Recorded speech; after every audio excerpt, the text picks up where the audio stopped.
Have you ever broken a bone, or two bones, or three bones, or a back in three places, both shoulders, 50 concussions?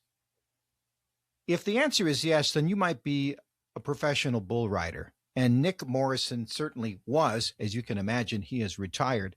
He was addicted to the adrenaline, and then he transitioned to the thing that was even more scary than riding a ferocious bull, stand up comedy. And he has mastered both. He's a professional, a speaker, he's a comedian, he's an author, he's got a best selling book. It is a fascinating story and so much fun, so insightful, and so inspirational. I hope you can join us as we talk to Nick Morrison, and you can find out why I like that story. Well, we're about to meet an insane man. Now, I'll start with that, but then I'll read his bio and you'll understand my opinion of that. Nick Morrison, a former professional bull rider who had a career-ending injury at 21 years of age. He suffers from traumatic brain injury due to over 50 recorded, I'm going to put a 50 recorded concussions in his life. In 2020, Nick had an adverse reaction brought on by his concussion issues that left him fully mute. Through hard work and dedication, he taught himself to speak again, literally one word at a time. And now he's out, among other things. You can understand the speaker, but how about the comedian part of it? I mean, it's a good question. His new book is Knocked Out But Not Down, recently debuted as a #1 bestseller. He's performed comedy from Las Vegas to Nashville, spoken to Fortune 500 companies, and inspired crowds of thousands all over the world with his story. Nick, can I assume that one of the things you're inspiring audience to do is to think twice before pursuing a life as a bull rider? Oh no, I'll always encourage someone to do that. If they got the balls to do it, then man, I'm not going to get in their way for that for sure. So I don't know the history of it, but I'm just going to make the assumption, because we know if you work in a cattle ranch, you do have wild horses that need to be broken to ride. And my assumption is that they're doing that. And, Slim is talking to Tex over here and they're saying, well, anybody can ride a horse. How about that bull over there? And it probably was some kind of a ridiculous dare that has turned into an international sport. Do I have the gist of it? Do you know how it started? I mean, well, so the rodeo, and that's where I got my start. I was breaking colts when I was a little kid, and so I'm riding those forever. And cowboys are always if I can ride it, I'll try it. Like, I'm thinking through my childhood, and I remember jumping on we used to jump on one of the neighbors' big hogs, and they'd spin, and we'd ride them around. And then in college, a buddy of mine said he had a bunch of emus, and so we're like, well, have you ever ridden one of them? And they're like, no. So we went home for college one day and made a makeshift little buck and shoot, and we rode emus, which I will tell you are the meanest animal I think I've ever strapped on. I wanted to ride a rhinoceros. I had a buddy who had a rhinoceros. I wanted to ride him, but he was afraid it would kill me, so he wouldn't let me do that. So, because it would. Probably, yeah. No hippopotamuses. You haven't gone with a hippopotamus, I take it. No, those jokers they're wicked. But hey, if you had one that I could ride before my concussions, I think I probably would have tried at least. Right. Yeah. So I always start these interviews ahead of time. I give some questions to kind of warm up our audience. I don't think we need this, but I'm going to ask anyway.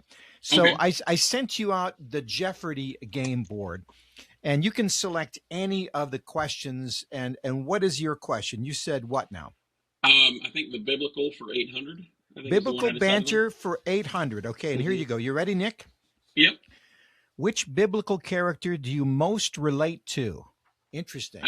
Be Joseph would be who I relate to, just because of my heart is to please God.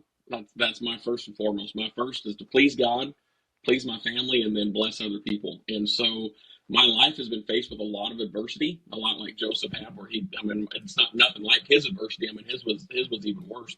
But I've been faced with adversity, and no matter where I'm at in my life, and no matter where I'm going through, my mentality is always, I'm going to give God my best where I'm at. And if something happens, instead of throwing a pity party and being mad about it, I'm like, okay, there's somebody at this level I'm at right now, if something just happened, there's somebody I'm supposed to bless through this, or I'm supposed to help through this. Just like Joseph, when he was in jail, he's like, okay, I'm going to be the best in this jail as I can possibly be. And so, whatever I'm doing, I'm going to put everything I have into it and work for the Lord. Work is for the Lord and not for man. And so I always relate with Joseph. Anytime I'm going through like a really hard adversity, that's usually who I end up finding myself studying in the Bible over and over again, just because of seeing how he was still, hey, I'm in prison, or I'm a slave, or I'm Yeah, this, but yeah. I'm still going to give everything I have to You where I'm know, at. I think of Joseph's story, and he's in jail, and he's there Yeah. for a while.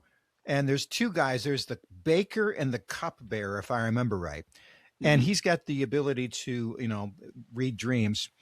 And he tells, and first off, to me, it's funny in a dark way, because he interprets the dream of the cupbearer that says, well, you're going to get back into power, and then the baker says, what about me? Oh, your head's going to get cut off tomorrow, I think, is Yeah. how it actually goes.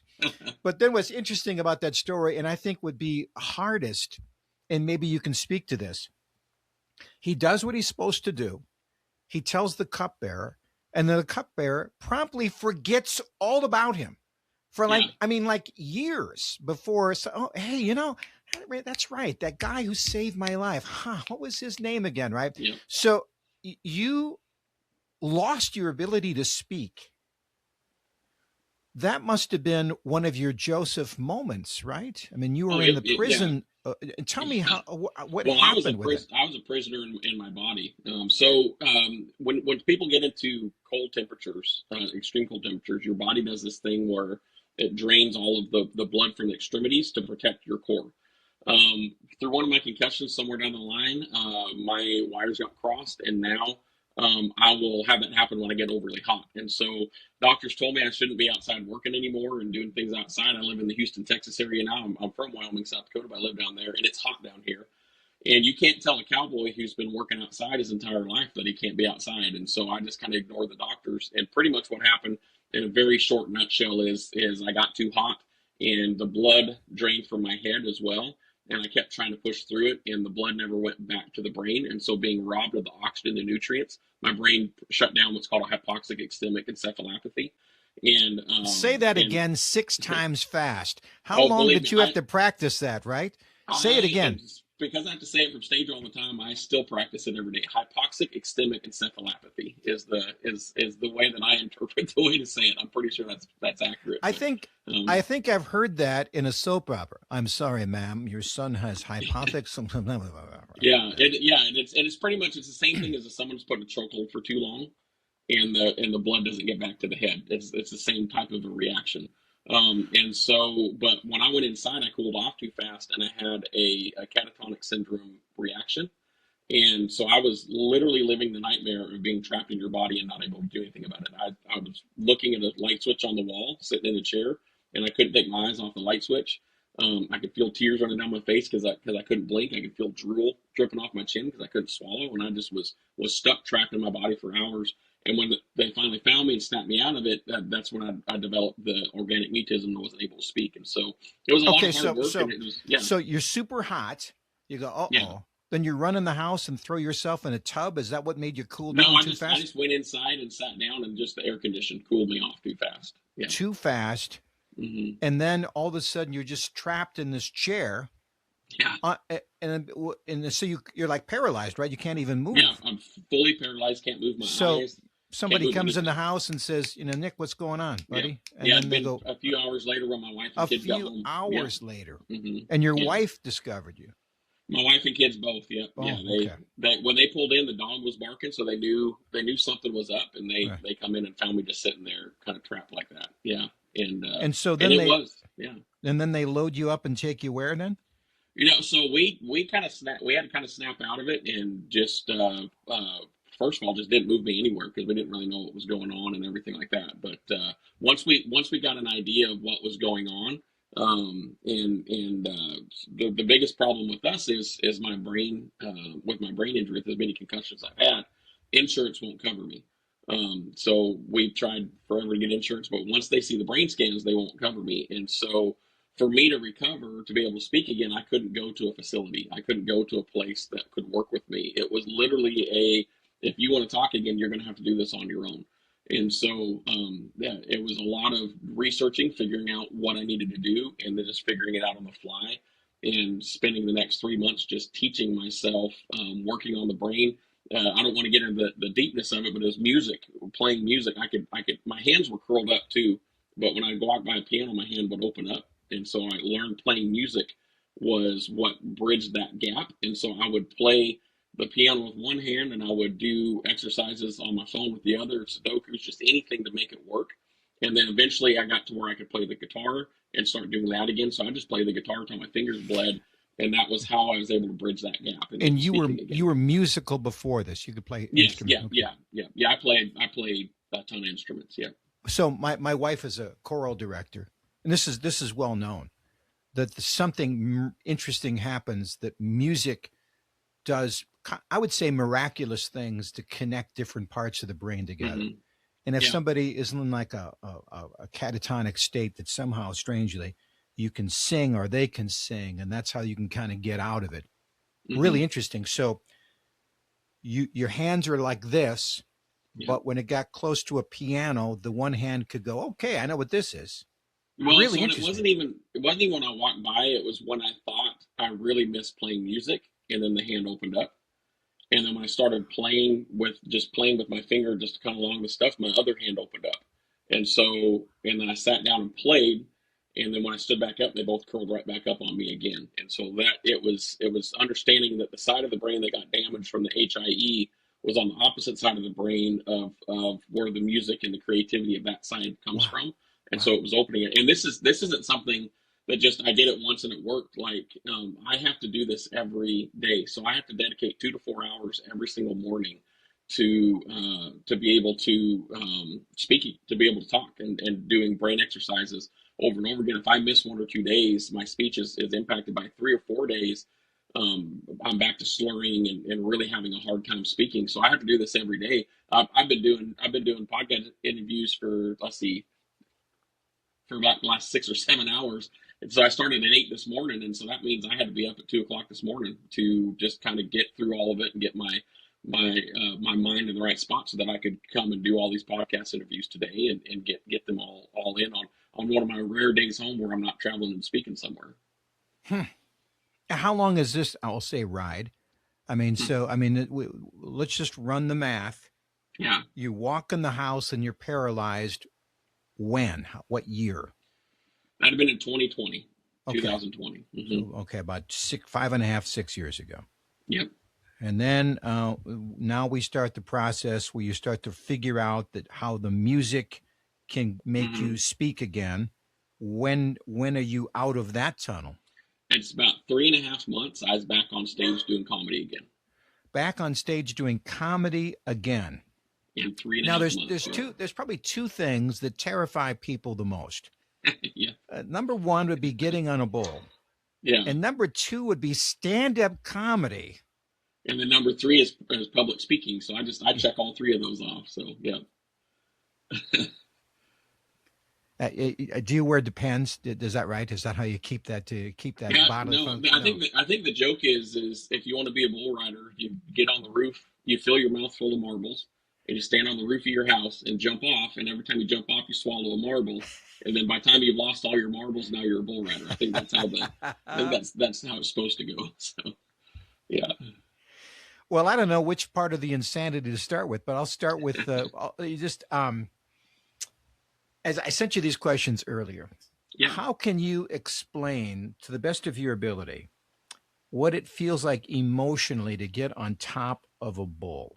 So it's really hard to put into words. I tried to in my book the best I can, but it's the best way I can say it is you could be Barney Fife and you run your hand in a rope. Now you feel like John Wayne. I mean, it's just you're just all this emotion. I mean, these bulls are smart, and they're not just like they can feel a fly land on a specific spot on their back and twitch that muscle, and they know, they feel you, they know you. So it's a chess match. They're trying to set you up to buck you off. You're trying to put yourself in position to be ahead of that. And so it's this chess match with this animal that's way stronger than you, way bigger than you. And so you're working on, and I apologize if my dog is, it's a deaf dog, and so he doesn't get things. I apologize if he's barking. But you're working. It's just this feeling of you tunnel in, almost this tunnel vision, like you do with any sports.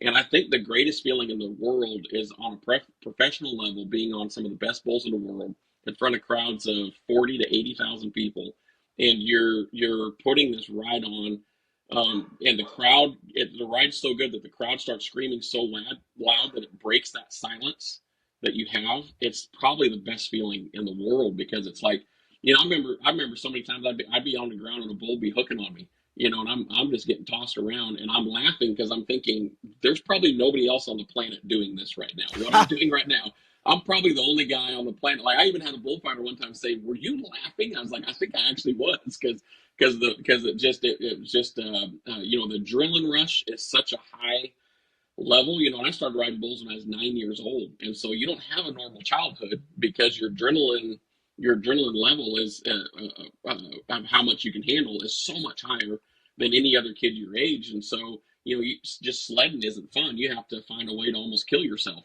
because it's the only way to make it fun. And so Would you say yeah. you were addicted to adrenaline then? Yeah, you absolutely are. And that's why you see a lot of bull riders really struggle when their career ends and are searching for something to fill that. A lot of them turn to drugs, a lot of them just whatever it is you can, because you do that. It's almost like a drug relapse that you get. I bought a race car. That's what I did because I couldn't ride bulls anymore. You have to have something to fill that adrenaline because your body's so used to it at that point. Especially, I don't know how many tens of thousands of bulls I'd been on before my career ended, and so you're used to that at a level that your body really craves it enough that you react just like you do coming off of a drug relapse.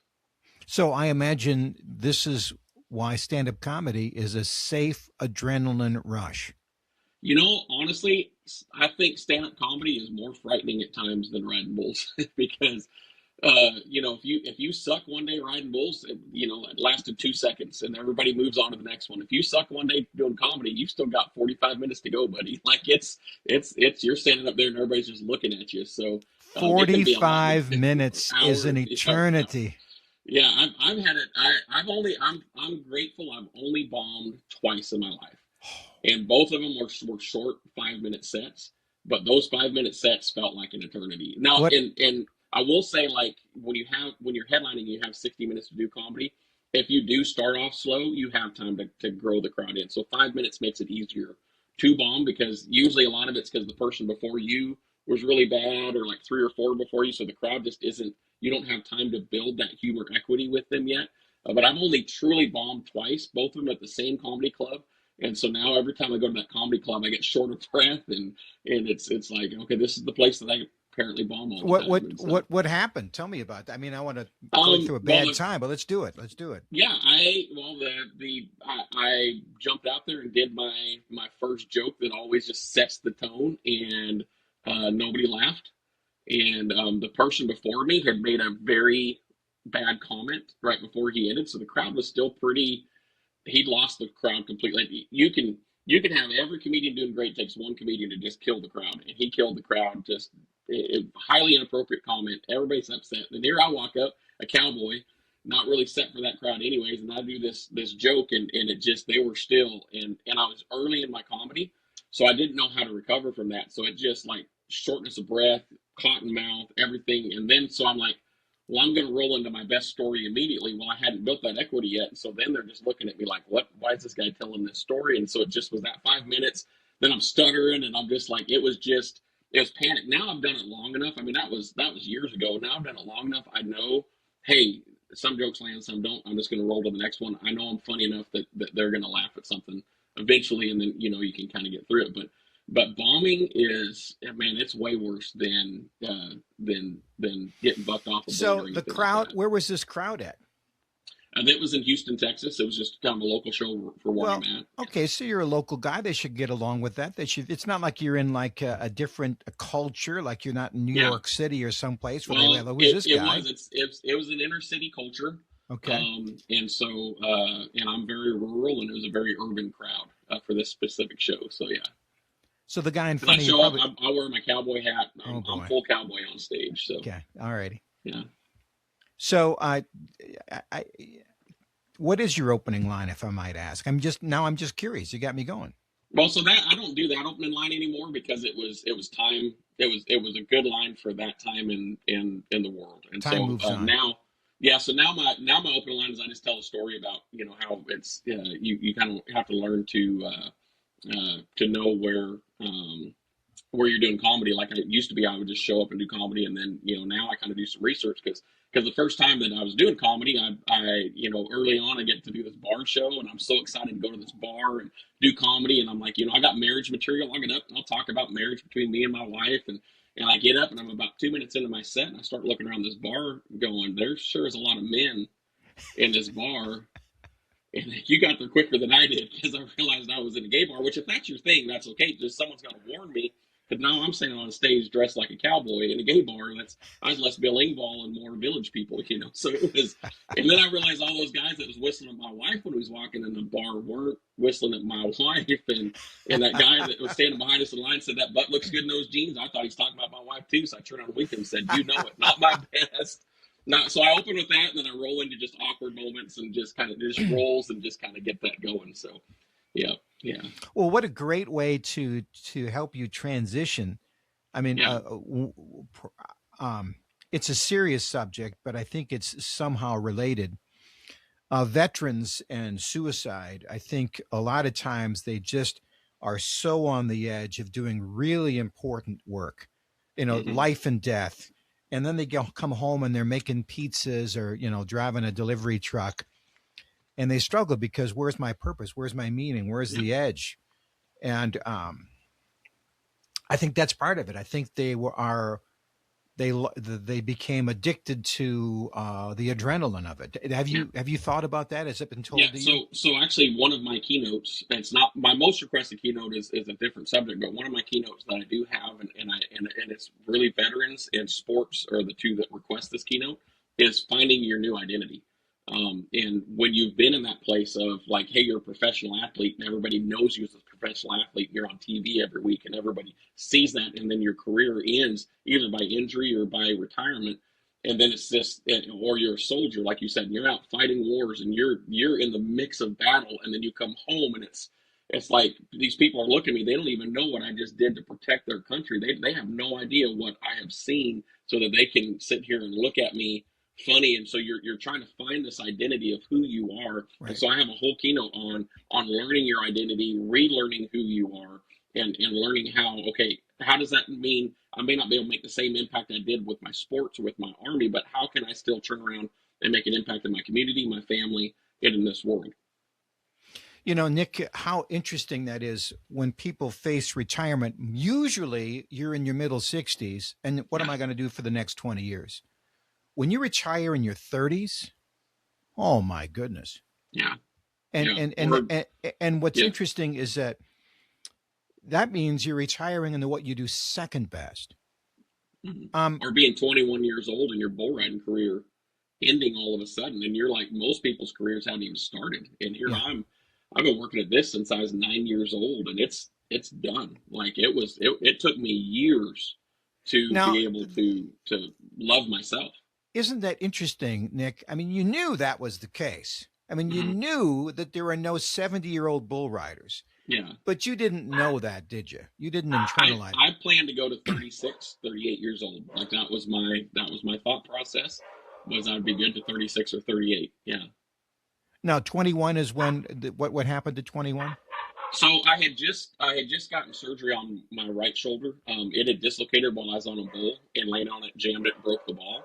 And man, do you mind? Can we pause for a second? Can I shut my door because this Yeah, deaf yeah, dog yeah. Go is ahead. Have at okay? it. Have at it. While you're doing that, I'm just going I'm to so sorry about that. No, no, good. I'm just going to Yes, yeah, replay what please you do. just said. I was thrown off the bull, dislocated, and broke the ball in my shoulder. Right. Yeah, and it wasn't So even like the worst injury, but it was bad enough I had to have surgery on it it.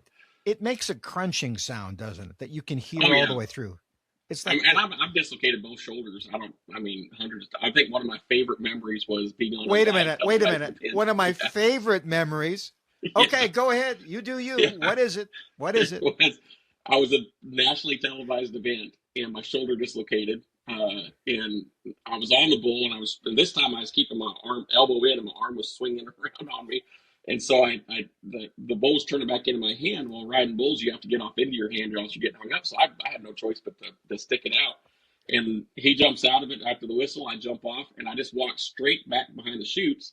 And I climbed up on the panel that they had to hang our bull ropes on, and I had my buddy. I wrapped my hand around the panel, and had my buddy hold it, and I jumped off the panel and popped my shoulder back in, which I didn't think nothing of. And then I turn around, and I hear this puking sound, and it was the cameraman for the Fox had followed me around, and he was filming it, and he saw it, and he heard the sound that it made, and he just dropped it just was puking all over the floor. And I was like, yes, I made the cameraman puke. It's just one of those memories. I'm like, there's only like 4 people saw it, but it was worth it for me. So, and then the next day, so Jim, why are you leaving the camera crew? Well, it's a long story. Yeah. But turns out I'm not much of a man. I can't even. Yeah. Yeah. But yeah, so I had that shoulder. I had the surgery. Had recovered from that.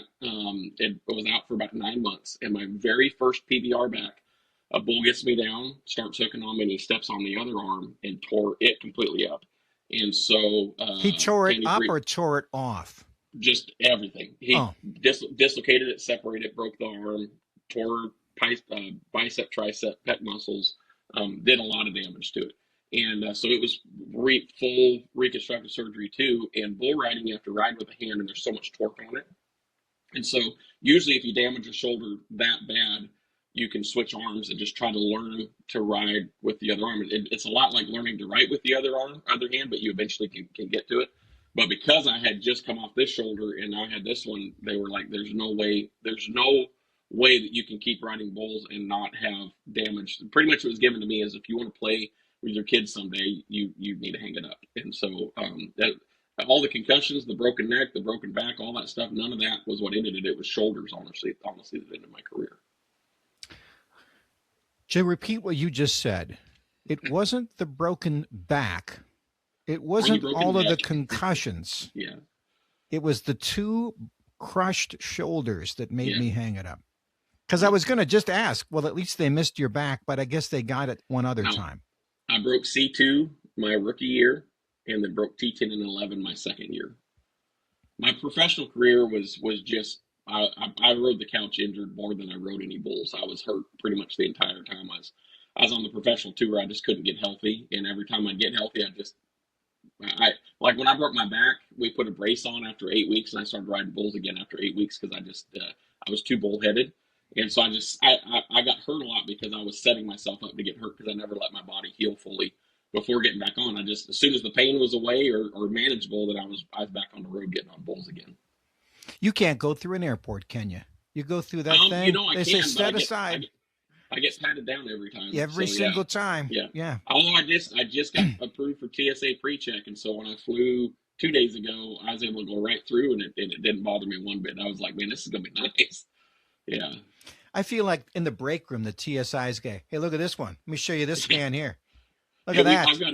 I've got a chiropractor that my wife goes to, and they have my x-ray hanging up on the wall behind. I'm a celebrity because I have a bone spur on C2 where it broke, and it grew a bone spur. And like they're like, yeah, they're like, this is just the craziest x-ray we have. And so it literally hangs in their office. So I feel like a celebrity every time I walk in, because they're like, hey, it's the guy from the x-ray. So what hurts right now? What doesn't hurt, I think, would be a better question. My head, my tailbone, I slipped my tailbone, and so that always hurts. Shoulders hurt, my back, neck, they all always hurt. My head. I mean, I just pretty much live in pain. I'm one of the few people in life that probably likes to have surgery, because that's a couple hours that I'm actually without pain. When they put me under, I'm actually for once in my life, I don't feel pain all the time. But I pretty much hurt all over, and it doesn't really go away. So I feel like a 90-year-old man stuck in a 40-year-old body. And you are pain scale 1 to 10, what? Oh, right now I'm fully manageable, probably 5 or 6. So, yeah. Well, I don't often do this. I don't often show this, Nick, but I want you to look carefully at this. You see this? See that? That's a little bit of a hangnail. That's a hangnail. and it started to bleed a little bit this morning. Yeah. And anyway, other than that, no, I'm kidding you. I'm kidding. But So I will my say wife, this. I will say this, and I don't want to. Here's the thing: life is hard, and then life gets harder. yeah, Life gets hard. Life gets harder, and of course, you know that. yeah, But just as you get on a bowl and you kind of envision what the ride's going to look like, right? I mean, we know that you probably have talked to bull riders who are 20 years old or 30 years older than you, and it's a little sobering, isn't it? yeah, yeah. Well, and I got to watch my brother go through it. So my brother broke his neck when he was 18, and he's paralyzed from the armpits down. Okay, And so now I got to. what? Now what? Now what? Say that it so, back. so my brother had a rodeo accident when he was 18 years old, and he's paralyzed from the armpits down. And we've kind of learned through life that you can't be serious about it. He sends me videos of fainting goats all the time because I pass out a lot with my brain injury, and I send him backing up Terry memes all the time. And so we're constantly, you just kind of learn to have fun with it and not be too serious. Don't let your adversity define who you are. Let it fine tune who you are. People, they know my brother for his business that he runs and it being highly successful. And I love it when somebody shows up who has never met him in person. They know who he is because his name's really big in the rodeo world, and they meet him for the first time and they're kind of thrown off that he's in a wheelchair because he doesn't let that define who he is as a human being. And so I had that to watch and to glean off of. And so He's older than one you, of the reasons. Yeah. I was 16. He was 18 when he broke his neck. Yeah. and then you continued to ride.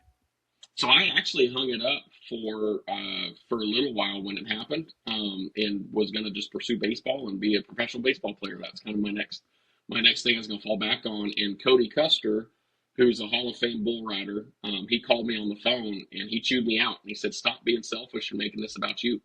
Said you're throwing a pity party over your brother's thing, and he said you got a lot of talent, you got an opportunity to be one of the best in the world. So he took me on the road with him to get my mind off and everything going with my brother. So I got to travel with the world champion, one of the best in the world, and see the professional side of it for quite a few months and regain that passion to want to do it. But I did at first I did hang it up because I was like I was making it about me, like you said. I was throwing a pity party because of that. But rodeo is a sport that you're going to get hurt if you ride at a professional level. You're going to break your neck or your back. It's going to happen. It may happen early in your career. I got a friend who was 17 years a pro and he broke his back his 17th year. So I've got 8 friends, rodeo friends, who are paralyzed and in wheelchairs, 8 of them. And so it's part of the sport. You know that going into it. It's what you sign up for.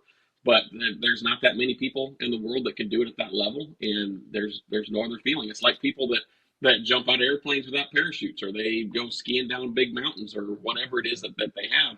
You know what you're signing up for to do it, and so you're willing to face those consequences. Your mom does not go to your rodeos, though. Your mom She is.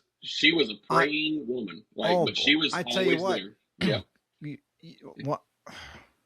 Your mom went to the rodeo and Oh watched yeah. you. She was everybody's rodeo mom. So she was loved by everybody because she had just become the mom for all the kids while we was growing up through them. But she would pray out loud I whenever was we going were to say, riding. Yep, she is a praying woman. yep. And every girl I would date, I'd have them sit with her, and they'd usually give up after about 2 times of sitting with her because she'd scare them so bad because she was praying out loud all the time. And then so that was how I decided if I wanted to date that girl or not. If she can't handle my mom's walk with the Lord, she ain't gonna be able to handle my walk with the Lord. So What's your yeah. mom's? What's she praying out loud? What's she saying? You could probably do an Usually, imitation. usually in Jesus' name, keep them safe. She's just screaming that over and over again. So yeah, Keep them yeah. safe. All of our videos that you can hear my mom in the background saying that on every single one. Jesus' name, keep them safe. Jesus' name, keep them safe. So yeah, yeah. Wow. Show me your best belt buckle. You must have a belt buckle. Oh, I am not prepared to do that. I don't have one. No, wait a minute. They're all in another room. So You're yeah. wearing one, aren't you? Wearing No, a no. I'm embarrassed to say this. I'm sitting in shorts right now. I'm doing the whole Zoom thing. I'm a shorts and a t-shirt. I'm comfortable. So, Okay, yeah, so no. we know this. We know that when you go to some sort of event and there's rodeo, and you Mhm. look at the cowboys, the ones they're going to wear their best buckle. They're going to So dust that one actually, out. I don't. All of my best buckles are at my dad's on display at his house because they poured so much into my career. My mom and dad did that I wanted them to have it. So they have all of my best. All of them are all there, and the buckle that I wear actually says YP stock contractor on it because it was for did this youth pastor steer riding for a bunch of youth pastors, and we had a stock contractor. He said all I want is a belt buckle. And so we got this belt buckle for him. Then he stood us up and never brought any steers. We had to get somebody else in. Well, Cody Custer, the bull rider I was telling you about, the Hall of Famer, he was a part of the event, and he talked me into let's do this mentor versus student write-off. Let's both come out of retirement. This was in like 2008. So let's both come out of retirement. He said, I got a professional contractor down there that's got some of the most fun bulls you ever been on. So he brought two bulls, just pup spinners right into our hand. And he said, "Let's ride and let's just put a show on for all these people that are here for this church event that we're doing." And so him and I rode, and then he would just jokingly he presented that buckle to me as you won. Here you go. Here's this buckle, and it means more to me because of who Cody is as a man and what he's meant to me as a person. That it's trumped every other buckle I wear, and I don't care what it looks like. That's the buckle that I wear all the time. And then the other one I'll wear has our rodeo company logo on it, just Spud Creek Rodeo Company, which is my dad's rodeo company. He raises bucking horses. And then I'll wear his NFR buckle every once in a while. He has a horse, the high selling horse at the NFR. And so he has an NFR buckle, which is your ultimate, what you want to win in rodeo. And so every once in a while, when I'm back NFR home, he'll stands let me for wear that one too. National Finals Rodeo. That's the Super Bowl of rodeo. It's the biggest. It's the biggest event. Best horses, best competitors, best bucking bulls, best everything. Yeah. I was at a wrestling match yesterday in Presho, South Dakota. Oh wow. Yeah. And I noticed there's a couple of things. I'm talking to a guy behind me. He's got a belt buckle. He got his belt buckle the easy way because he breeds the bulls, right? Yep. So he gave me some of the names of Flying Train. Does that ring a bell to you? Flying Train was a world champion, he said. Also, he had, and I love these names. Quitting Mm-hmm. Time, I think, was one, and Legend was one. What's Do your you favorite? remember what his name was? I find it Out here of for a South sec. Dakota. Yeah, yeah. Because that's where I'm from in South Dakota. Did you happen to ask him, say you had me coming on, ask him if he knew me or anything? That'd been pretty cool. Well, So, as a matter of fact, we got waylaid, but I yeah. was going to go to that. That was going to be my next question. But you know how you just can't. I'm just waiting to get chips at the counter, right? I just see his Yeah. belt buckle. Let me see now. Let me see. I'll find it here. I'll find it here. So, what's a good name for a bull? What's your favorite Um, bull name? my favorite bull name, Nightmare, was a fun bull just because he was a nightmare. Shag McNasty, that was a fun Shag bull. That McNasty. Shag McNasty, yeah, that was a fun. That was a fun. Nowadays, like they got. I mean, I'm trying to think of a good bull nowadays that I really like. I've got some friends. I got a friend that he's got a bull that broke his nose, and so his nose is offset. And so I'm trying to convince him to change the bull's name to "My name is Jeff" because of the famous meme "My name is Jeff." And so kind of have that whole deal like "My name is Maximus" and then "My name is Jeff," but he won't change it. So there's a lot of fun ones. I think my favorite one is, and I hope I don't get canceled for this, but my dad has a bucking horse that they were trying to geld, which geld is means they cut their testicles off and they can't breed anymore. But the one testicle got stuck up inside this horse really bad, and so they couldn't get to it. So they only took one testicle out. And so we call him half Bruce Jenner is the horse name of the horse. Or no, Bruce, yeah, half Caitlyn Jenner, I think is what it is. Half Yeah, Caitlyn. Well, it's either half way. Caitlyn. Yeah, Yeah. it's half Caitlyn, but it's Caitlyn Bruce Jenner. Yeah, so yeah. Well, one has to have. I think you're right. There are ways to cope with the pain of life. Tears do work. Tears do work, and so does laughter. You know that when they measure tears and they look at them, they study them, and if you're crying tears of joy, they look different under the microscope than tears of pain. Basically, tears are an effective thing that God gave us to help handle stress. And laughter is another one. That Mhm. what are you going to do? you have to laugh. Yeah. Yeah. So any regrets? My only regret is I didn't let my body heal more. I wish I would have taken more time to let it heal. That's always been I was so caught up in the cowboy up mentality. I wanted my peers to see me as this super cowboy, the super tough guy. And so, oh, he just broke his back and he's back riding bulls. Like, look how tough he is. And looking back now, a lot of those people I was trying to impress aren't anywhere in my life. And so I really regret that. I had a conversation with one of my absolute best friends. And back in the early 2000s, he'd finished second in the world standings 4 times. And he used to always, when he'd get in a lot of trouble on a bull, he would just jump off and he'd say, "I'm living to ride another day." And so I was teasing him and I said, "I wonder how many world championships you left on the table by checking out." He just looked at me and said, "I wonder how many years of your career you left on the table because you didn't check out." And it hit me really hard, because it was like, yeah, I didn't let my body heal, and I didn't. And so my career was short. And here he had this long career. He's the same one that broke his back 17 years into his career. I apologize about my dogs. There's someone at the front door and they're going nuts. I apologize. I'm so sorry. I think it adds to a certain ambiance, right? I feel Okay. like I see that those dogs represent the fear that attacks each of us, and you are closing the door to that fear. It's all working into my mental frame here, Nick. Okay, well, good, because they never bark. I do these podcasts all the time. They never bark, but this time they are just barking the entire time. So I apologize. What kind of dogs are they? So I have a deaf dog that's an Australian Shepherd, and so he and he usually comes in and lays in the back and tries to get in camera. And then I have a Catahoula that has actually taught herself to be she'll run up and warn me before I'm going to pass out or before I'm going to have a seizure. So she'll pretty much try to knock me to the ground if I'm going to have a seizure. And maybe that's what's happening. Yeah, no, it's a totally different type of a bark. She would actually she can smell it. She'd actually come to the door. And she would start scratching on the door if that was the case. Like, she's really good about warning me about it. If she can smell it from across she can be outside and come running to the door knowing that I'm about to pass out. I don't know how she taught it to herself. It wasn't something she was trained to do. And she has been a huge, in my book, I actually tell a story where I passed out. I was home alone, passed out into the deep end of the pool. And she dove in. She wouldn't go anywhere near the pool because she was scared of the water. But when I woke up, she was swimming under my chin, holding my head above water. So she's the most spoiled dog I've ever owned, because she literally saved my life. And so now, yeah, she's spoiled inside dog. But yeah, I apologize for them. I don't know if they're doing work outside or what, but they just keep barking this entire time. Well, I happen to know what a Catahoula is. My son-in-law has a Catahoula. Oh, really? And yeah. if you're out hunting a deer in the central part of South Dakota and you lose track of it, that Catahoula is trained to follow the blood trail. They are smart as a whip. Yeah. And her name is Karma. Maybe you can guess why her name is Karma. I'm guessing good vibes. I don't know. Well, Karma's a bitch. Come on. Oh, now. Yeah, there you go. That's good. I didn't even think about that. There you go. Yeah. You can use that on stage next time. Ours is named Paris because we got her from the Hilton Bull Company.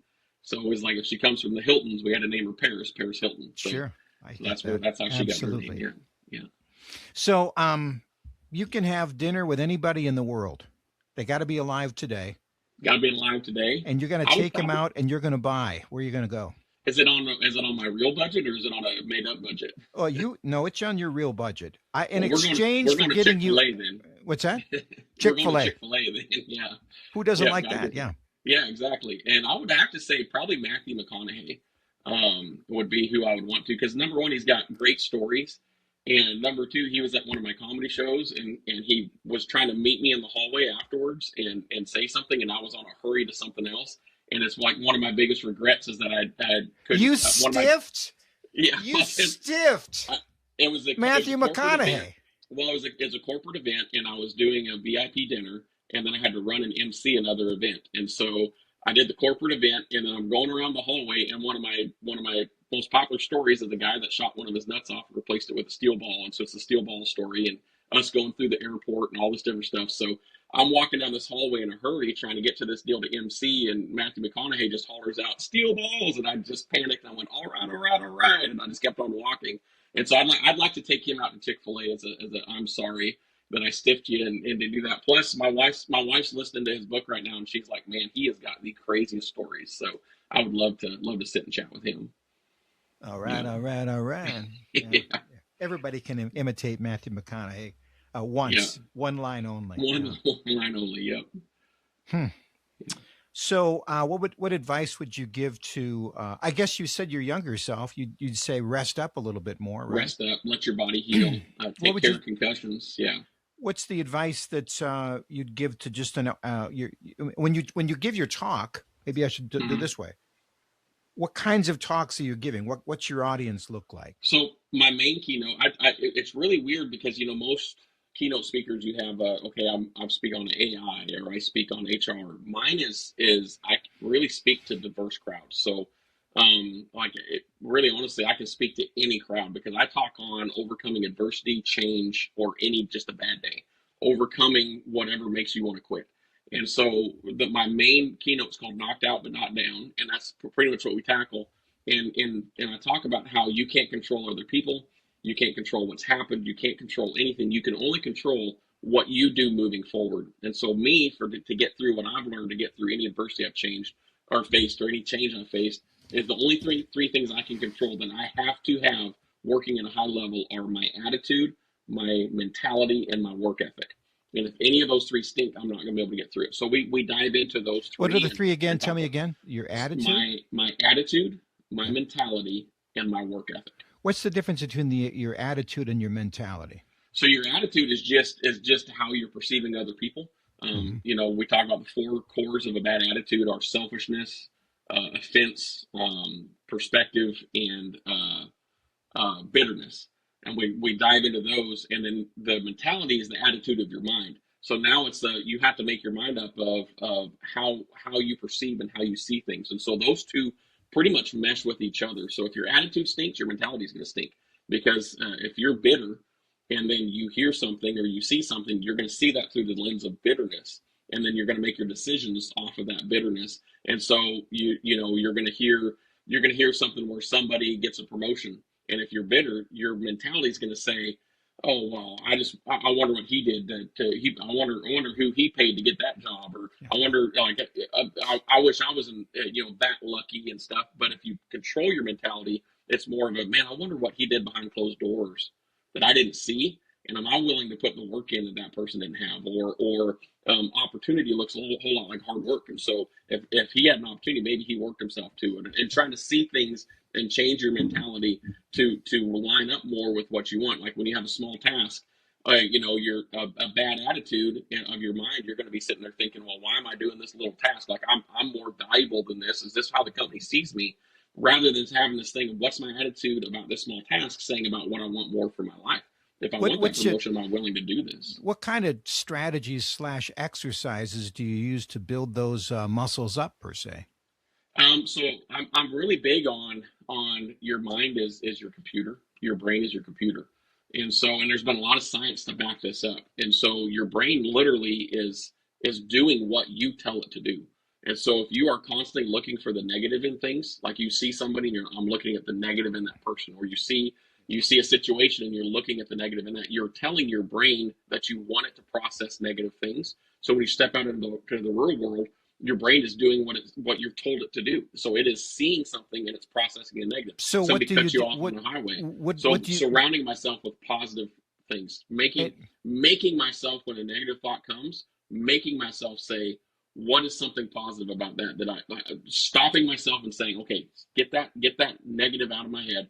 I gotta find something positive about that. And so I always ask myself three things in anything I've ever done: what I do right, what I do wrong, and what can I improve on. And a lot of time that's just even in my attitude towards something. If I blow up at somebody and I'm mad because my concussions got in the way and I didn't have time to think through it, I'll stop and think, okay, next time what can I do to prevent myself from getting that mad in that situation? And what can I do in my head to control my thoughts? Because a lot of times when you get upset, it's not in the moment, it's the thoughts you've been having for the 2 weeks leading up to that confrontation. And if you just had nothing but just hate towards this person, now when you see them, you're never going to give them a chance. How, And so I can try to you captivate those. Yeah. can you give me an example of that, Nick? That you a process that you did that in? Yeah, and so exactly like I said earlier, was a comedian friend of mine who I've been working a lot with, got a big break, and a big comedian, brought him along. And my first thought was, I'm funnier than him. Like I get way more laughs than him. He's open for me. Why is he getting this big opportunity? And like he's open for me. Like I'm not opening for him. He's opening for me, which means I'm funnier. And I was like, wait a second, that guy is hitting way more open mics than I am. He's doing way more work daily. I'm only doing it, maybe once or twice a week because I've got my wife and kids. I don't live in the city. He's doing it every single night. And so it was this thing of, man, you know what? Actually, he deserves that. And he is funny. I mean, he wouldn't get the job if he wasn't funny. And so changing that of why I deserve that more into a, you know what, I need to find the positive of. There's a reason he's there, and then sending him a message like, man, I'm so stoked for you, and meaning it, because you get in comedy, you get a lot of those, and it's an underlying cut at your knees, but meaning it like I'm so stoked for you. You have worked hard for this. Enjoy it while you have it, man. You put yourself in a position to have that. And so changing that instead of looking at somebody and having that just, piss poor attitude at them, I can't control them. I can't control the other person. What do I need to do to put myself in a position so the next time an opportunity like that happens, okay, maybe they're looking at me instead of just looking at him. What's interesting about that is that if you don't do that, it steals your joy, doesn't it? Mm-hmm. Yeah. And with my concussions, I can't afford to do that anymore because you're already fighting against that so much. I would say a metaphor would be that you're in a pool and you have to tread water with like a 20-pound weight. That if you didn't have those, you'd be a little bit more, floatable. I would say. What's the word I'm using? But buoyant. Buoyant. Thank you, Nick. Thank you very much. And you're the one who has the concussions. What's going on? Yeah. So life has a tendency to make you less buoyant. If you study people, the older they get, chances are they become more embittered and less buoyant. Life just does weigh you down. And your strategies are an extreme example that can be applied to an ordinary life. How do I maintain my buoyancy? Don't let other people ruin my attitude. That's a big thing for me. Not let other people, what they say, what they think, what they do. I'm not going to let somebody else ruin my joy and steal my joy from me. I don't have a lot to give or a lot to pull from. So I'm gonna generate that myself, and I'm not going to let somebody else rob that. And there's people in my life I've had to cut completely out because they are so divisive and they thrive off of being divisive that I'm like, okay, you're out of my life because I can't afford that. I'm not going to let you ruin me. Yeah. So behind the curtain, there's two things you're going to tell me. Okay. Because every business has its kind of secret sauce, the stuff that the customer doesn't know, the audience doesn't know. Tell me a little something from behind the curtain as a bull rider, and tell me a little something behind the curtain as a stand-up comedian. And then you know what? I'm going to go behind a third curtain. Tell me a little something behind the curtain for a professional speaker. So let's do the bull riding first. What's a little something that is an interesting factoid that most people wouldn't know? I don't think people realize how much bull riders travel. You spend more time in a car or an airplane than you do anywhere else, and it's 8 seconds of you're performing for 8 seconds, and you're with a group of guys. But to give an example, my first week, 2 weeks as a pro, I'm in Fargo, North Dakota. The next night, I'm in Edmonton, Alberta, Canada. So we drive through the night and through the entire day to get to Edmonton, Alberta, Canada. Then we're in Billings, Montana. So we drive through the whole day and whole night to be in Billings. That's in 3 days. Then we're in Orlando, Florida. So we drive through the night and through the day to be in Orlando, Florida. Then we're driving to Tulsa, Oklahoma, and we're riding there. Then we're hopping on a plane and going to Albany, New York, flying. And then I'm flying back to Tulsa while the other guys they flew back to Tulsa because I made the short go, and they're driving to Saskatchewan. And then I flew back to Albany and then flew from there to Saskatoon. And that was all in about 9 days. And so people don't realize how much travel bull riders have.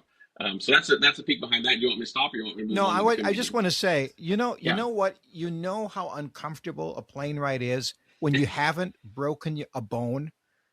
When you yeah. know how long an 8-hour car ride, you know how uncomfortable it is when you have no bruises? And you guys, you get tossed off into a junk heap, you hurt or separate something, and then you get into a car And imagine for this: you've used nine every yeah, hours. and you well, 9 hours is a short drive. That's an easy one. Like, that's like, oh man, we can make that in no time. You actually might get to sleep in a hotel for a 9 hour drive, but you've used every muscle in your body. Yeah. And so your muscles are all sore. So you think about, you're loose, you're doing this, and then you get in a car. And so every time you get out, it's just you have to stretch everything because all your muscles compact in that car. So yeah, it definitely is and every bull rider is riding hurt. If they're not riding hurt, they're not trying hard enough. So you have some type of injury you're riding through. Like, you're sore or you're hurting, you got a torn muscle, you got a pulled muscle, you got a broken bone somewhere. Every bull rider on the professional circuit is riding injured.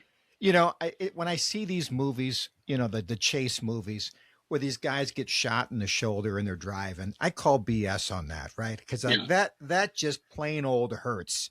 And you probably are watching these movies saying that guy ain't hurt. That guy Yeah. is not hurt. I Well, know what pain looks like. That guy is not hurt. the first 4 hours of the drive is good because you still have adrenaline in your body. It's the next, 10 hours after that when the adrenaline leaves that now you feel it. That's like, oh, so like I can see someone getting shot, the adrenaline's running through your body. You're not thinking, but it's that first 4 hours is okay. But man, after that 4 hour lip where the adrenaline dies, man, yeah, you're hurting. Nobody's, especially if everybody in the car bucked off. That's the worst. Is if everybody in your car bucked off, because then nobody talks the whole time because you're all mad because nobody won any money. And you've got this because you just drove 16 hours to all get embarrassed, and then now you got to get in the car and drive again. And so yeah, it is a different, it's a behind the peak curtain of any industry. It's something I'm interested in just because of that side. You don't know what people are doing to get to that spot. I'm picturing you guys in the car and you're all got those bandages with the staple gun, like I see in the Matt Damon movies as you're binding up and putting some sort of a hypo in your arm. Okay, behind the scenes, that's enough of that. Behind the Yeah. scenes on stand-up comedy. I'm going to go to the comedy, but I do have one for you that's really funny. Sure. I had one trip where I dislocated my right shoulder, and my other traveling partner, and he tore his left knee, and so we So were you had to driving a drive stick shift. together. We were stick shift, so I would drove and I'd do the stick shift, and he would shift. And we did that. We did that for almost a whole week of traveling, of me driving, and I'd have to tell him I'm shifting, and then he would shift, and it was, yeah. But behind the scenes of comedy, and this is one just for people in the crowd. If you go to a comedy show, be respectful to a comedian if he's working through jokes, because comedy is the opposite of music. So in music, you come out with an album, nobody's heard it, you put the album out, and now you tour for the entire year playing the songs that's on that album. Comedy is the exact opposite. Comedy, you go on tour and you're trying all new material and you're working that material out throughout the entire year. And then your last show, you film your special. And that's what everybody sees as the special. And then you're already working on your next material so that when that ends, now the next shows you do. Because comedy, it's not as funny when you hear it the second time. And so you're wanting to bring new. And so a lot of times when you see a comedian, you'll see them, you may hear a joke one time and then you watch the special and it's like, well, that's way funnier than it was before, because you got to give them time to kind of work through all the different angles. You write a 5 minute bit with 30 minutes of material, and you have to try all the different things until you whittle it down to 5 really funny minutes, if that makes sense. When well, I'm hilarious. You probably have figured that out. I'm hilarious. I'm a Yeah. hilarious guy. Just ask me. But one of the things I do appreciate from that point is you can see how they worked that joke. Mhm. There are many premises that will make you smile, but there's not many premises that will make you laugh out loud. Yeah. Until you watch the guy, he says something and then you smile and he pauses and then he says something else, and that's what makes you laugh. Hmm. And you realize he was probably in his car and he saw that. And so that's kind of funny. How can I make that more funny? And I'll try it in front of this audience. And the trick is I mean, if you do pick up the talent of a pause, or I'll just do like a Johnny Carson thing where Johnny Carson would maybe bomb on a joke, but then he would say, "Well, I didn't write this material." See, there's always this kind of stuff that makes Yeah. them chuckle anyway. So that's how you kind of get the audience so they're having some sort of entertainment value. But then how they nuance that and how they say, okay, that bit is done right now, and I'm doing a 180 over here, the opposite direction, because that bit is 3.5 jokes and no more, and now I'm on to the next one. Yeah. Who's your favorite It, comic? my favorite comic is actually Bill Engvall, probably. I've just always really appreciated his storytelling. He's had one of his early stories of "I Am a Cowboy" actually happened at some of my friends' place when he decided to be a bareback rider and ride a bareback horse. And so I've always appreciated Bill Engvall, just his ability to take a story, because stories are the hardest to do on stage, because you and I can tell a story that's funny, but it won't work on stage. And so you have to try to get, you can't just jump right in. You have to try to get a laugh every 3 to 4 sentences while telling the story. So you have to dissect it to what can I put in these spots to make it funny. And a lot of times you take the story and say, what's the funniest thing that could have happened? And now I have to sell it to you that it actually did happen. Because a lot of times you ever got into you're telling a story around friends and then you're not laughing and you're like, okay, this wasn't as funny as I thought it was. That's even worse on stage. And so you really have to work that through. And so someone like Bill Engvall, who can just take a story and talk on that same story for 20 minutes and have you laughing through all of it, that's a very special skill. I've got a lot of favorite comedians, but Bill Engvall was who I listened to a lot. That Dorkfish cassette tape, we wore it out in my car when we was rodeoing. We listened to that so many times. And then to watch him live at a PBR banquet and watch him just work the crowd so well, and it was just amazing to see somebody of that caliber. So I would say Bill Engvall probably is tops the list of a very stacked list of favorite comedians. I'm going to say, since I'll answer my own question. You know who I like? Bill Murray, and Yeah, he doesn't have to say anything. That's what I find most. He just comes on and he has this sort of a humorous, impish expression on his face yeah, that just makes me start chuckling. He just comes on stage and he doesn't say anything, and I just find myself chuckling. And I'm sure that's a gift that he has perfected over time. Now or behind like the Norm scenes, Macdonald. Oh yeah, sorry, go yeah, ahead. yeah, Norm Macdonald. Okay, yes, Where yes, he thank can you. waste 20 minutes telling a story that's not funny, but you're laughing because he's just wasting everybody's time, and he just makes it so Exactly funny. right. Yeah, I was like, what? This is a corny joke. Get to the yeah, punchline. You're wasting people's time, and you find yourself laughing at it. Yeah. yeah. So, yeah. God bless his memory. Okay. So now, behind the scenes in the speaking world. Oh man, that's a tough one. I think it's that speaking is it's so much like rodeo and comedy, in the sense of you're competing with all of these people, these peers, to try to get spots, and it should be more cutthroat than it is. Like, it should be more. I'm competing.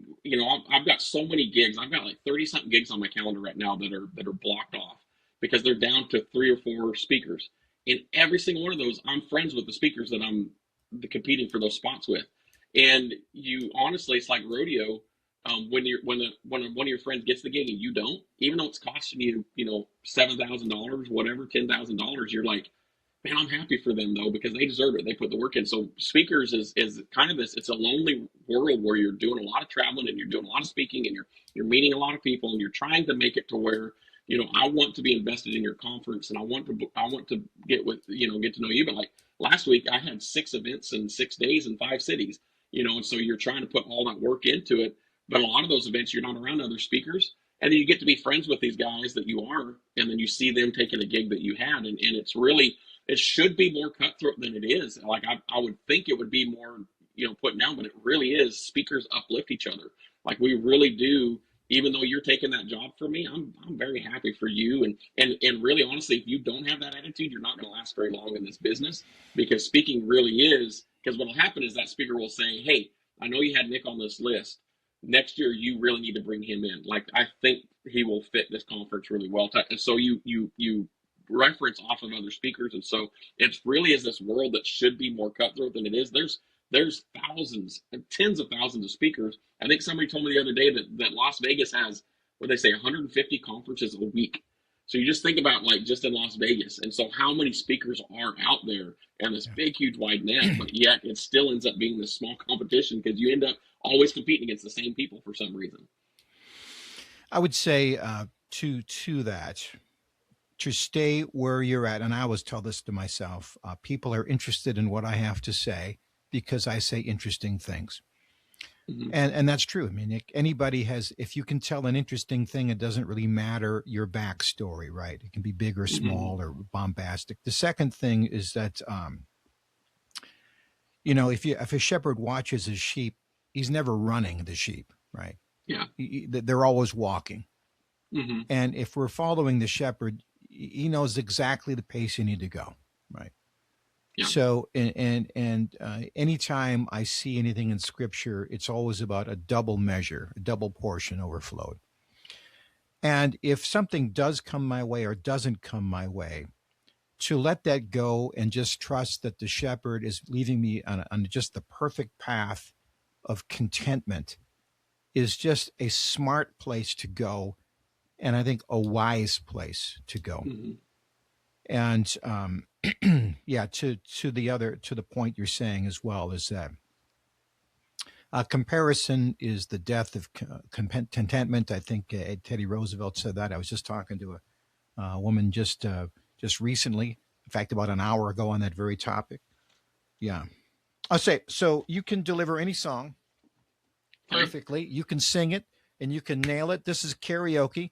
Ladies and gentlemen, Nick Morrison, here you go. And I guarantee that you can nail this karaoke. What's it going to be? I'm going to go for the song that everybody tries to nail at karaoke every time I've been to one, and nobody does. And it's I Will Always Love You by Whitney Houston, whatever that one is.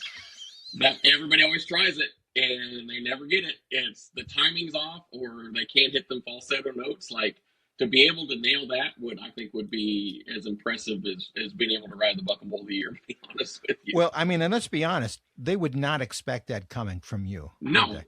You'd come on stage, and they're like, "Whoa, oh my gosh!" To me, the funniest thing is when a guy gets up in karaoke to sing that song and purposely bombs it. I am laughing hysterically because that is comedy at its best. Is that right there? Because you have to be comfortable with who you are as a person to do that. So you can now virtuoso. You can master a language or an instrument. Well, I already play a lot of instruments, and I don't know if I want to add another one to it. So I would have to say Spanish. I would want to learn Spanish just so that I know what the person behind the counter or cleaning my hotel room saying about me behind my back. Like, I'd like to be able to not them know I speak Spanish, but just be able to hear it. And be like, okay, they are maybe as a throwaway line as you leave in a perfect dialect and like saying like, I heard everything you said there, Bucko. Something like that. When I hear the word gringo or caballo, I'm like, hey, I think they're talking about me. Okay, so you can spend 24 hours any place, any time on Earth. 24 hours in the future, in the past. It's 24 hours. Where are you going to go? Man, as much as a history buff as I am, there's probably 1,000 history places I'd like to see. But honestly, if I could, it would be 24 hours with my mom again. You don't realize how much you want to spend time with somebody until they're gone. And so I would give anything to spend 24 hours with my mom again over Gettysburg Battle, over just any of these places that I'd want to see witnessed. I'd give anything for that. What's your mother's name?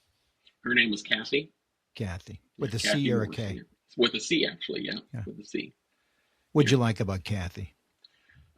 She was her heart, and that's what you hear from people so much, was her heart for other people. She really leaned that into me, that people are God's greatest treasure, and that you're never too important and never too big to be there for people. We would sit in a Walmart parking lot for 30 minutes extra because she's going around grabbing everybody's shopping carts, putting them away, rather than complaining about people leaving their shopping carts out. She's like, well, I'm going to do something about it, and just that was the attitude she had.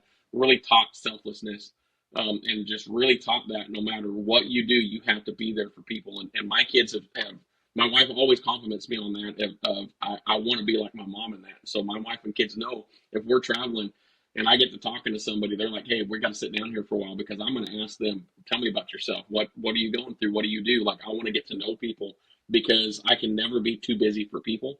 And even, I work at a church and I'm running around on Sunday morning doing meetings and have all the stuff that I'm coordinating and over top of.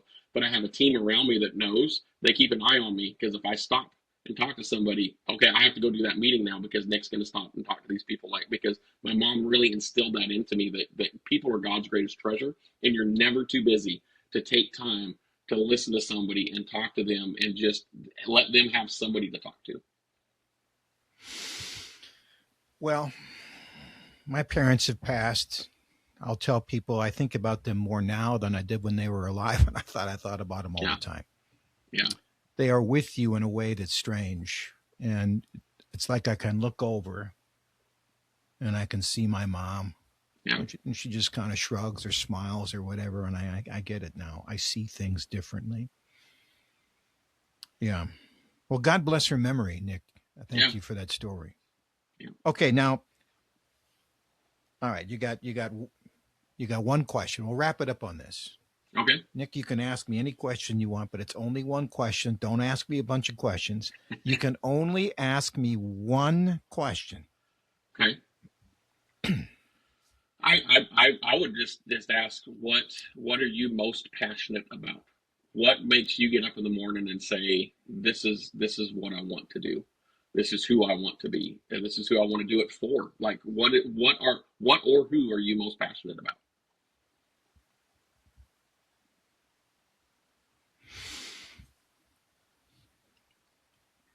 I think that when you see something in the world that bothers you, especially, maybe God made you for that purpose, right? There's a Matthew West song where a guy, he's complaining to God about, why aren't you doing something about this? This says, I did do something. I made you. You probably have heard that song, right? Yeah. Mm-hmm. I cannot abide empty conversation and wasted time. It gets to me, it just makes me kind of angry in a way that's beyond the pale. I think somebody was getting mad at Jesus because his disciples were being out. They were being too noisy, and he said something to the effect: "He said, listen, the rocks would cry out if they weren't saying that the rocks would cry out. If I wasn't, I could not stop being an encourager. I just couldn't stop. I just can't stop it. I can't not ask the question. I can't stop telling stories. I can't stop encouraging people to be the best possible version of themselves. When I see people waste their lives because of fear or anxiety or worry, I just can't help myself. I don't know what it's going to wind up being, but that's not really my call. I have to do these things. I have to reach out and call people like you to see if you want to talk to me, because if you don't talk to me, maybe somebody else will talk to me. And if I can maybe record somebody and to get some encouragement, I have to do it. I have to do it. Mm-hmm. And I don't know where it's going to end. It does. Having this conversation with you, Nick, is enjoyable. I'm enjoying this very much. And that's not enough. Somebody's got to see this somewhere. And if they can pull something out of your story and I can encourage them through your story, then that's what it's about. I will say, in my conversations with people, they usually don't discover that until later in life. I'm talking like middle 50s. Yeah. You have lived a life ahead of your time. You're older than you should be, both physically, spiritually, and emotionally. Would you agree with that? Yeah, absolutely. You're old before your time. Most people have a Joe Bag of Donuts job, and it's fine, and they feed the kids and they take care of the kids, and it's heroic in that sense. But then they lose their sense of themselves, and they just sit down and they become anonymous and they squander the gifts that God gave them. And I'm just trying to say, listen, you can find that. It's out there for you. And when you find it, you'll feel great. It'll feel so good that when life crushes you down, you can laugh out loud. It can feel so good that when you're in front of an audience, whether that's a group of people or just one person, that when you're saying what's meant to be said, you have that tuning fork moment that you have experienced. I will say this, it's too bad. I wish it wasn't the case, but it's true. People both are inspired by your story, Nick. And then immediately after they get in their car, they go, "Oh yeah, but that's him. Well, he's Yeah. a rodeo guy, or he's a famous. That's Mhm. not me." And I just go, "Come on now, he's not." So when I tell stories, I'm usually telling stories of many, many, many. I've been a celebrant at 700 funerals of ordinary people, and maybe it's the ordinariness of it that affects people because there is no excuse. They can't say he was in the Olympics or he was in football or he was a rodeo guy. He was just a guy. She was just a person. And look at what they were able to do. So that was my answer to your question. Did I answer it? Yeah, Okay. absolutely. All right. Absolutely. Yeah. I have one more selfish question. Okay. How many interviews did you do today? This is my fourth and last one. Fourth and Okay. last one. And I fit an NSA meeting, NSA Houston meeting in the middle of that too. Okay. So yeah. So I need a ranking. How did I compare to the other four? Oh, this is a great one. Yeah, this is a great one. So the one early this morning with Australia was pretty cool because it's in Australia and all that stuff. But no, this is a great interview. I love getting the questions ahead of time. I'm very detail oriented. I'm very you can tell when a show is a lot more professional just on that one thing. Takes the professionalism of a show up better. And I was able to look at it when he first sent it, and I was able to review it a little bit before. And so I love just the professionalism of it and all that. So definitely, you ranked right up there with a lot of the shows I've done, but definitely past the one for today. And I can say that because they all are going to come out at different times. So the other people, well, other than the Australian one now, but the other people they know, they won't know that it was them that I'm putting you over. Okay, so I sent you a bunch of questions. I was going to wrap it up because we're short of time. If you want to answer one of the other questions, no? Oh, I'm trying to remember what the other questions were. Oh, I do. There was one of the what was the best advice somebody gave you. Yes. So another comedian gave me advice, and if there's anybody on here that does comedy, this is the best advice that it changed everything for me because comedian, you get up on stage and your emotions are tied to the crowd. And if they're way into it, man, you're at this ultimate high. And then if they're just somewhat laughing, you walk off stage defeated. And he told me, he said, your job is not to walk on stage and get laughter. Your job is to walk on stage and gift laughter. And so your job is to go on stage and give laughter to somebody who's having a hard day, to give laughter to somebody who maybe they don't even have, they just need to laugh, but you don't know what's going through their life. And it changed everything because now when I go on stage, before you would always seem to gravitate to the person not laughing because you were trying to get laughter out of the crowd. So you're like, oh, well, it's my goal to make this person laugh because there's always going to be someone in the front row that's never, at every show, it could be the hottest show you've ever done. There's always going to be one, and you would focus on that person and think you sucked because of it. But now I go on stage after changing that mentality of I'm here to gift laughter, and I'll zero in on that person. And the one thing that always sticks to me, and I have this photo, and I have it on my phone as a saved as one of my favorites, and I have it hanging in my office. And I'm at this sold out crowd inside of this old dance hall, and was headlining the show. And at the front, there's these three boys sitting in the very front around this table, and they're all three of them heads back, and they're laughing. As the show progressed, as each opener went through, they weren't laughing, and then they would start laughing, and then they would do a little bit more. By the time I got up there, they just kicked back and were laughing. Well, at the end, I'm at my merch table, and who I thought was their parents walked up, and they said, "Thank you so much." They said, "Those three boys are brothers. They're our nephews." And both of their parents were killed in a car wreck 3 weeks ago. this is the first time that we've gotten them to leave the house and do something. And you just gave them something they haven't had in 3 weeks. So anytime I sit there and think of, oh, this is tough. You're like, oh man, this road is tough. Like I didn't make that much money on that show, or I didn't, man, that's 6 shows in 5 cities in 6 days. I'm worn out.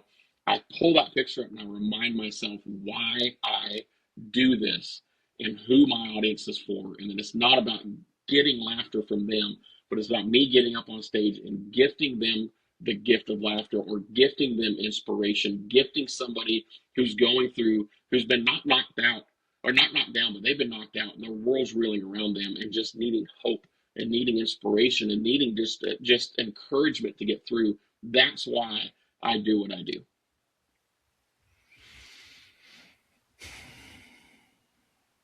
Well, Nick, you've proven that you are a good comedian and a good man. Right? I appreciate that. Thank you. God bless you. Thank you very much, Jeff. I doubt that there's any way I can help you, but if there's any way I could ever help you in the future, anything, you let me know. So sometimes I'll say this to people. Sometimes it's hard to give a presentation of yourself, deliver it to. Sometimes you can pull yourself out when somebody interviews you. Mm-hmm. If you're looking for something like that, I'd be happy to help you. Yeah. I mean, the only thing I can say is, if you find someone that's going through something, pass on my book to them, Knocked Out But Not Down. And I go through my concussion journey, but it's not just giving you firsthand account of concussions, but it's also, it's taking you through it's got fun stories, funny stories, and serious stories, but it's really just taking somebody through how to get through change and how to get through adversity, but also if someone's dealing with concussion issues, and then just, passing the word on. Anybody that you have that listens, that they pass the word on that somebody's needing a speaker and they feel like what I have to say, resonates to that, man. I would love that to me is more valuable than anything, because that just gets me in front of more people. The book that has been, I wrote it and I was expecting, maybe, 200 copies to sell, and then I would kind of have it out there, but it's been out we're now on the 4th month, and we're approaching 15,000 copies sold, and it just blows my mind that people are loving it that much and passing it on, and the word is spreading, and when you write something, it's your baby and you think it's going to be good, but to have that feedback, and I just want to bless people, and I want to help people and get in front of them. So just even getting to be on your podcast, and hopefully there's someone that's sitting here. My prayer before I go on every podcast, I pray over it. And I pray that, God, if there's somebody listening that needs to hear this, that they are tuned in at this time, and that they didn't skip it this episode this time, that they were like, you know what, I'm going to listen to this, and that it spoke to exactly what they needed in their life. Well, what you don't know, in post-production, we're going to put your book title up. We're going to put the QR codes. We're going to put the website. This is just going to be one infomercial, the solid buy now, act before midnight tonight. If you hurry, and in Sioux Falls, South Dakota, which is where I'm at. Oh, really? I would not be surprised if we have, and you talked about Las Vegas. I would not be surprised if in the course of the year, if we don't have 2 conventions that come to town. Oh, no, you have, I'm kidding. You have way more than that, because I have 6 dates blocked on my calendar for Sioux Falls, South Dakota right now. So you have way more than that. I got one of them that I'll be in Sioux Falls. I'll be the closing keynote speaker for one conference, stay the night, and I'm an opening keynote speaker for another conference in the same room. And so Sioux Falls actually has a lot more than I thought they would. So, yeah. Now, all serious, Nick, Are you going to bring your family? Or are you just going to be you? It probably is just me. And my wife travels. If it's summertime, my wife travels with me if she can. If I get paid enough that I can justify buying her a plane ticket too. The South Dakota ones, if we have time, maybe, just because then I can drive. My dad's ranch is about a 5-hour drive from you, and so if it works out, like there's one that I may be in Sioux Falls, and then the next weekend I'll be in Fargo. And so I may go home, spend some time at the ranch, and then drive up to Fargo and then fly home from Fargo type deal. But if my wife does, then if it works out, she can go with me. But usually it's just me traveling. Okay. You're looking at me, right? Yeah. Listen, when you come to town, you give me a call. I will. And I'll take you out to someplace nice to eat, and I'll be buying. Yeah. And that'll be something nice. I mean, Perfect. so it it can be kind of lonely out there. So just somebody to talk Yeah. to and My share. brother said you're getting a pretty good restaurant scene there in Sioux Falls too. Oh So my goodness, God, knock yeah, you're whatever. yeah, You'll never that's what he go said. anywhere else again. Yeah, it'll be nice. Yeah, you give me So a call, Nick. Yeah, Sioux yeah. Falls is actually where I broke my neck. Oh boy, Yeah, yeah. fun, But yeah, good absolutely. I'll times. reach out to you. Yeah, good times. Yeah. All right, Nick. God Yeah. bless you. Take care Hey, now. thank you so much. Bye Thank you. now.